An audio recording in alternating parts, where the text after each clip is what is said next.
Hi, Rob. Hello, how How are are you? you? Good. Nice to see you again. Yes, it's great to see you. I see we're in sync today, both in white and in glasses.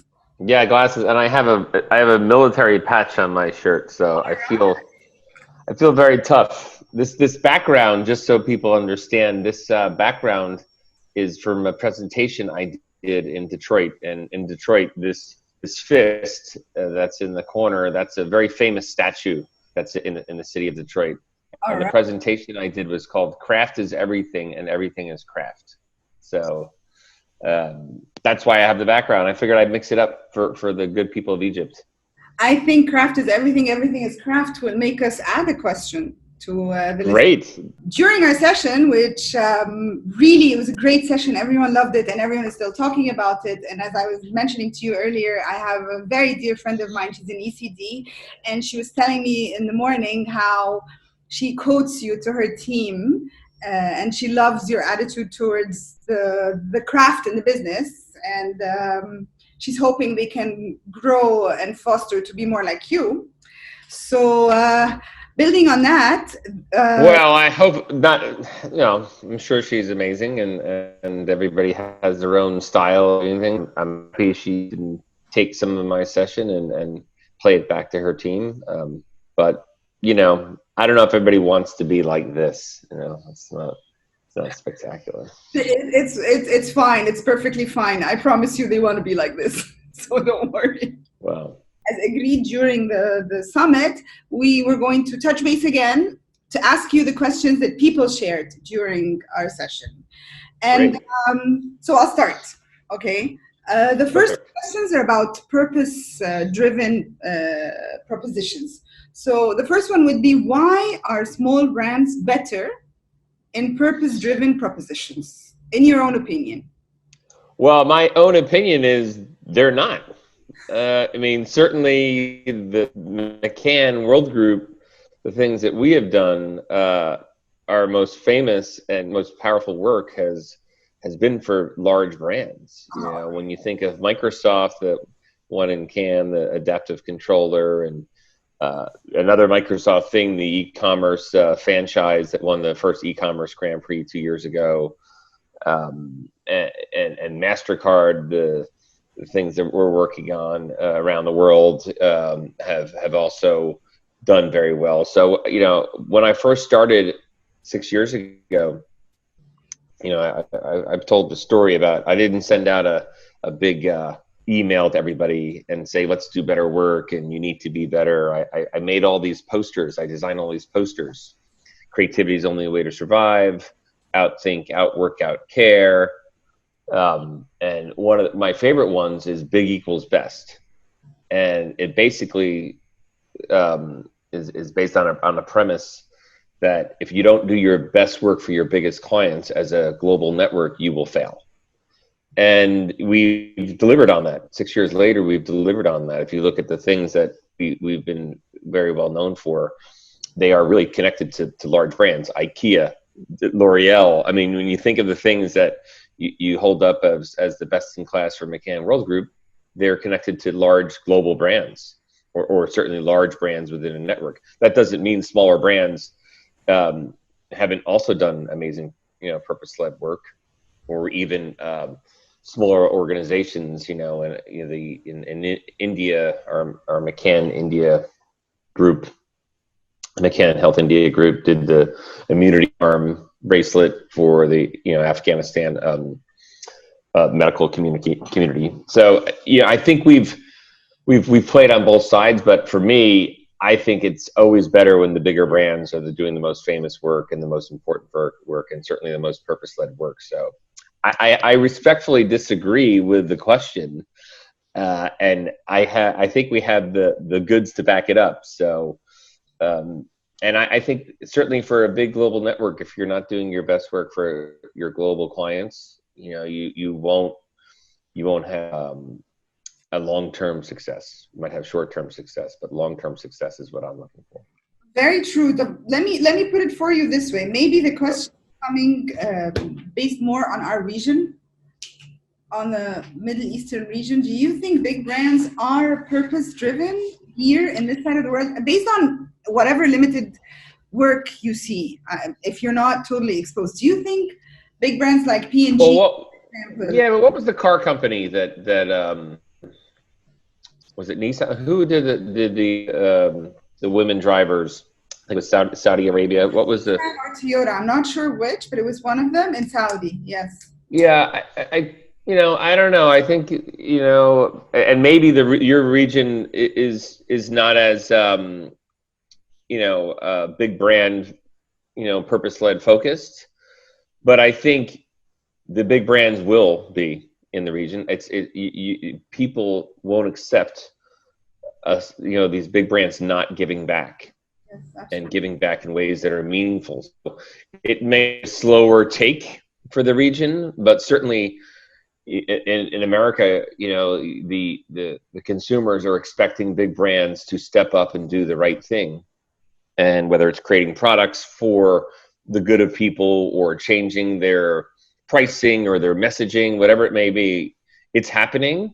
And you see it in Cannes. I think Cannes has a lot to do with it. I think Cannes is very, very much responsible for the fact that a lot of these bigger brands have decided they need to be part of the community, and purpose is an easy way to get into that set of brands that people are holding up as doing the right thing. I mean, if you think 10 years ago, the brands that are winning now in Cannes for purpose-led work compared to 10 years ago, it's night and day. Think about the large brands that are winning in Cannes, and a lot of it's through purpose-led work. And Yes. I think purpose-led is not a nice to have. I think it's a necessity. You won't survive as a big brand if you are not purpose-led, if that's not part of your DNA. And some brands are really good at it, like the Microsofts of the world and L'Oreal of the world. They've been doing purpose-led and talking about women and worth for 40 years. So that's baked into who they are. But other brands are figuring out they have to also be part of it. And purpose-led marketing is real marketing. It's not this little thing on the side that you can do just to satisfy a little bit of a need to play in that world. It better be part of your marketing mix in a serious way, I think, if you want to survive in the future. Totally. Actually, when you put it this way, it reminds me of, when you look at the winnings and when you're in the award show every night in Lions, it's always mind blowing the amount of purpose-led work that's winning. So I'd have But to. it's real marketing. It's not. Maybe years ago you could see it was a brand trying to maybe win an award, but I think it's real marketing now, and it sells a lot of product and it raises a brand's profile and reputation and people's brand love, and it's important that people understand that. So I think Cannes has done a good job of inviting brands in and brands wanting to participate. And the more brands that are involved in making this kind of work, the better, especially when we're at a time when governments are just kind of failing in helping people enough, mainly because of not enough money to go around to do all the problems. But some governments are not willing, or some government leaders are not willing to do the right thing. And brands have stepped in and filled that void in a meaningful way. And I think we're going to need brands to do more, and certainly this pandemic has proven, the brands that have stepped up in this time, are going to be the ones that people remember for a long time. Yeah, honestly true. And they would be advocates for the brand. So you're absolutely right. Yeah. Are there specific challenges for an established brand when trying to find a purpose versus a new brand, or a challenge is a challenge and a purpose is a purpose? Say that again. That's a good question, but it's a little bit meandering. So say it again. So the P&G of the world, okay, they want to find a purpose to advocate for. Is it easy for any of the P&G brands or P&G as a company to find a purpose, or is it easier for a smaller company to find a purpose, being so established and big and giant, Well, I think P&G has had a pretty good purpose for quite some time now, and they have failed at some. Sure, like everybody has failed, A lot of companies have, but at least they're trying, and I mean, for example, the Gillette campaign, to me, it was a winner but it wasn't for men. And they had the guts to come up and say, we made a mistake, and they fixed it, which is, I think, Yeah. really.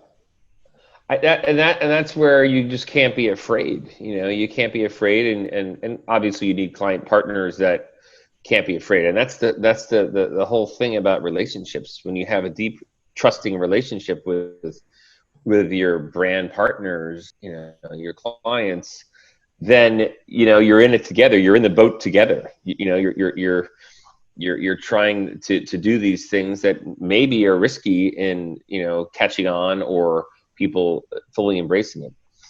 High risk, high reward. Yes, And sometimes the high risk burns you. I particularly liked the Gillette work that when it first came out. I was a fan of it. I loved it. And but it's the social media is an easy thing to just when something doesn't catch on. That's why something's one in can 6 months before can even starts. The things that are going to be the winners. Yes. But I don't think there's enough risk taking, and myself too. I understand how easy it is to get nervous, or to, oh man, we got to bring more campaigns. We need a safer thing, maybe more of what they're looking for. I've been in those situations and still are, and I get it. And so I sympathize with sometimes we're in these positions, how difficult it is. And it's easy to say, be fearless and just do whatever, but it's not necessarily the reality. You have to figure out the ways you can make a very calculated risk on bringing an idea. Yes. That it's solving a big business problem they have, right?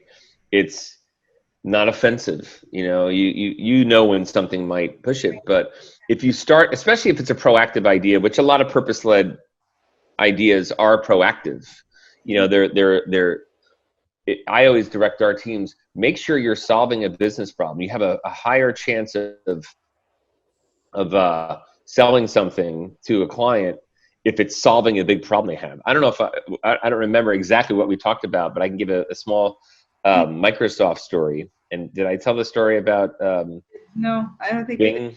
Okay, so when I first started about 6 years ago, before I had joined McCann Worldgroup, I was the global CCO of Crispin Porter Bogusky, and I was there for 10 years. And Microsoft was a big account we had, and I worked on it very closely and was part of the pitch. So I was very deep into Microsoft, and obviously still am here.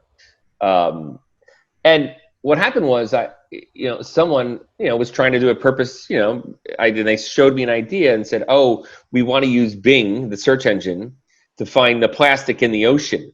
Right now, it's an idea that, Trash Island was done 5 years later. Someone actually did the idea, but I remember they kept paying the trash aisles. It's incredible. Yeah, it's great. It's great. So someone had brought me an idea 6 years earlier, 5 years earlier, I think 5 years, and I said, well, this is a noble idea and a cool idea, but do you know somebody at Bing? Because they knew I was the Microsoft person, so they just said, they go, no. Do you know somebody at Microsoft who's very passionate about finding the plastic in the ocean? No.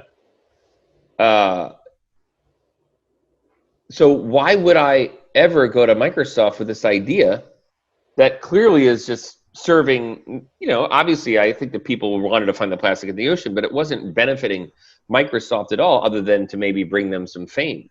Yeah. So I said, I'm not going to bring this idea and use up the chips that I built over the last 5-6 years at CPB with Microsoft and bring an idea that clearly is, not trying to win an award, but not necessarily helping their business. Okay. And I said, well, what are they passionate about? Well, Kathleen Hall, who's the chief,